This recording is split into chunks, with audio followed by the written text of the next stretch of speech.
राष्ट्रीय स्वराज अभियान के तहत ग्रामीण विज्ञान समिति बागेश्वर के तत्वाधान में बागेश्वर के ब्लॉक में महिला तथा बाल सभा का 2 दिवसीय कार्यशाला का आयोजन किया गया।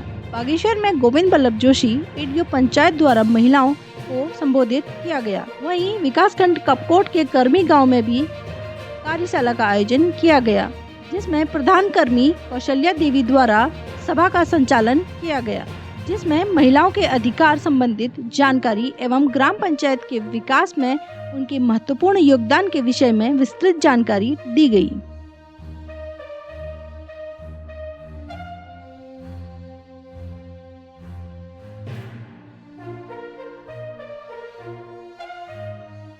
मेरा नाम पद्मा, मैं समूह की लीडर हूँ। हमारे समूह का नाम है उन्नति। ग्राम पंचायत कर्मी में जो हमको मिला था, टॉपिक मिला था सामाजिक अधिकार। वर्तमान में जो स्थिति नहीं, हमारे पास जो व्यवस्था ही नहीं है, उसके बारे में लिखा है हमने पहले। बैंक व्यवस्था नहीं है हमारे गाँव में, क्योंकि लोगों को भाड़ी आने जाने में 1000 रुपया तो वैसे ही खर्चा हो जाता है। जो पैसा 100 रुपया कोई जमा भी करना चाहता है तो उसके लिए भाड़ी जाना होता है 1000 रुपया जमा करना, तो उससे ज़्यादा तो उनका खर्चा वही हो जाता है। उसकी व्यवस्था मतलब नहीं है। तो दूसरा है नेटवर्क की व्यवस्था।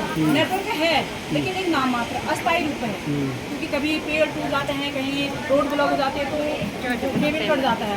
1 हफ्ते तो इनका नेटवर्क आते हैं, उससे लोग बाधित हो जाते हैं। जो सूचना होती है इधर उधर या कहीं कोई घटना हो जाती है तो उसको पहुँचने में सूचनाओं का आदान प्रदान सही नहीं हो पाता। तीसरा है सड़क व्यवस्था। सड़क है लेकिन उसमें बाधित है वो। आज ही पता चल रहा होगा कि ऊपर से 2 घंटे मतलब लेट पहुँचे हम लोग यहाँ। और स्वास्थ्य व्यवस्था है, व्यवस्था है लेकिन क्योंकि ये आयुर्वेदिक हॉस्पिटल है, लोगों को ब्लड जांच हो गया, यूरिन जांच हो गया, किसी भी प्रकार की जांच करने के लिए पूरे बागेश्वर जाना पड़ता है। और जो व्यवस्थाएं मतलब अगर यहाँ पे एक डॉक्टर मतलब उस तरीके का चेकअप करने के लिए यहाँ होता तो रास्ते में कितने लोग होते हैं कि मतलब रास्ते में दम तोड़ जाते हैं। हाल ही की बात है कि कोई डॉक्टर मतलब मरीज था कि कोई वहाँ हॉस्पिटल जा रहे थे तो उन्होंने आधे रास्ते में दम तोड़ दिया। रोड की व्यवस्था सही नहीं होने से, और डॉक्टर अगर यहाँ उपलब्ध होता तो वो शायद यहाँ बच भी सकते थे। शिक्षा आदर्श विद्यालय है इंटर कॉलेज, लेकिन वो उस तरीके का प्रॉपर तरीके का चलता नहीं है। और जो उच्च शिक्षा के लिए हम बागेश्वर जाते हैं या कपकोट जाते हैं, क्या अगर इस पूरे दानपुर घाटी में एक आदर्श विद्यालय और उच्च शिक्षा व्यवस्था यहाँ पर उपलब्ध होती है तो उसके लिए बहुत अच्छा होता है। स्वरोजगार महिलाओं को की मूलभूत आवश्यकताएं हैं कि महिलाएं अपनी मतलब दैनिक दिनचर्या जो चलाते हैं उस स्वरोजगार से भी चला सकती हैं। उसमें जैसे प्रधानमंत्री विश्वकर्मा योजना चली है, उसमें सिलाई का आता है। 3 या 5 दिन की ट्रेनिंग होती है, उसमें 15,000 रुपये का किट मिलता है या पैसा मिलता है। तो अगर वो व्यवस्था यहाँ जन शिक्षण के द्वारा होती है वो ट्रेनिंग, तो अगर वो व्यवस्था यहाँ हो तो बहुत सारी महिलाएं मतलब उसको भर के उस फॉर्म को भर के उस ट्रेनिंग को लेके और वो अपना जीवन को कर सकती हैं। और सोलर पैनल व्यवस्था, क्योंकि यहाँ पर ज़्यादातर गाड़ गधेरे रहते हैं, मकाने गाड़ गधेरों के अगल बगल हैं, तो वो ऐसा होता है कि बाहर जाने में बाघ भालू का भी रहता है यहाँ। अगर सोलर पैनल या रोड के किनारे या 2-3 घरों में एक जगह सामूहिक रूप में होता तो वो बहुत अच्छी व्यवस्था हो जाती है। जो वर्तमान में है नेटवर्क तो हमारे पास अस्थायी है। बाधित सड़क व्यवस्था है, शिक्षा व्यवस्था है और लाइट पानी की व्यवस्था है।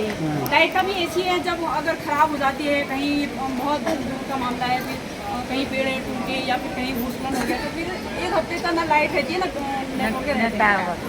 और सांस्कृतिक ये वो है क्योंकि बच्चों को उतने अच्छा मतलब मंच तो मिलता है लेकिन उस तरीके का हमारे बच्चों को मंच नहीं मिल पाता। जो हमारे बच्चों की कलाएं हैं वो आगे जाके मतलब उसको एक वो मिलता मार्गदर्शन मिलता कि हमारे बच्चे भी बाहर जाके जैसे और क्षेत्रों के मतलब बच्चे बहुत आगे जाते हैं, देहरादून लेवल तक जाते हैं, हमारे बच्चे उस कार्यक्रम वहाँ तक नहीं पहुँच पाते हैं। मादक पदार्थ सेवन बहुत ज़्यादा होता है हमारे यहाँ। चरस हमारे यहाँ लगाती हैं, हमारे गाँव की महिलाएँ लगाते हैं खरीदने के लिए। या तो हमारे गांव के युवा ही जाते हैं, वो या तो चरस पीते हैं या यही मतलब इधर अगल बगल गांव में जो होता है ये मादक पदार्थ का सेवन भी होता है। हमारे मतलब 40 से ऊपर के या 40 हो या 30 से ऊपर के युवा लोग जो हैं इसी का सेवन बहुत ज़्यादा करते हैं। हमने इसका विरोध भी करा था, फिर भी मतलब हम उसमें कामयाब नहीं हो पाए, सफल नहीं हुआ। हमने इसका बहुत विरोध किया। बहुत बढ़िया, बहुत बढ़िया। बहुत आपका ये यहाँ पर विज्ञान समिति बागेश्वर द्वारा 2 दिवसीय प्रशिक्षण कार्यक्रम संपन्न हुआ है। ये राष्ट्रीय ग्राम स्वराज अभियान के तहत महिला सभा एवं बाल सभा का 2 दिवसीय कार्यशाला का आयोजन यहाँ पर किया गया है, जिसमें ग्राम पंचायतों के प्रधानगण और स्वयं सहायता समूह की महिला अध्यक्षा और शिक्षा समिति एवं स्वास्थ्य समिति के सभापति ने भाग लिया इसमें। और प्रशिक्षण कार्यक्रम यहाँ पर सुचारू रूप से संपन्न हुआ और जिसमें ग्राम पंचायतों में जीपीडीपी बनाने के लिए बाल सभा एवं महिला सभाओं का प्रशिक्षण दिया गया। इसके उपरांत बागेश्वर जनपद के सिंकुना ग्राम पंचायत में, जो इस विकासखंड की सबसे बड़ी ग्राम पंचायत है, 2 अक्टूबर और 3 अक्टूबर को महिला सभा एवं बाल सभा का आयोजन किया जाएगा। उसके उपरांत यहाँ पर जो मास्टर ट्रेनर हैं, उनके द्वारा समस्त ग्राम पंचायतों में जीपीडीपी बनाने से पूर्व महिला सभाएं एवं बाल सभाओं का आयोजन किया जाएगा, ताकि जो महिलाओं के उत्थान से संबंधित योजनाएं हैं और नवयुवकों के उत्थान से संबंधित जो योजनाएं हैं, उन सबको जीपीडीपी में सम्मिलित किया जाएगा। मैं मास्टर ट्रेनर रुक्मिनी, ग्रामीण विज्ञान समिति द्वारा 2 दिवसीय प्रशिक्षण का प्रोग्राम यहाँ पे किया गया। उसमें जो थीम है महिला हितैषी और बाल हितैषी, तो महिला हितैषी में जो ग्राम प्रधान जो पार्टिसिपेंट्स यहाँ पे आए थे, तो जो प्रशिक्षण का जो भाग था उसमें सामाजिक तौर पर गांव में किस प्रकार से महिलाओं को आगे लाना चाहिए, आर्थिक स्तर उनका कैसे ऊंचा करना चाहिए, किस प्रकार से उनको आर्थिक सुविधाएं, कोई योजनाएं पंचायत में है वो लागू कैसे किया जाए। उसके साथ साथ लैंगिक समानता जो महिलाओं में जो देवभूमि जन ओंकार समाचार के लिए बागेश्वर से मैं सीमा खेतवाल।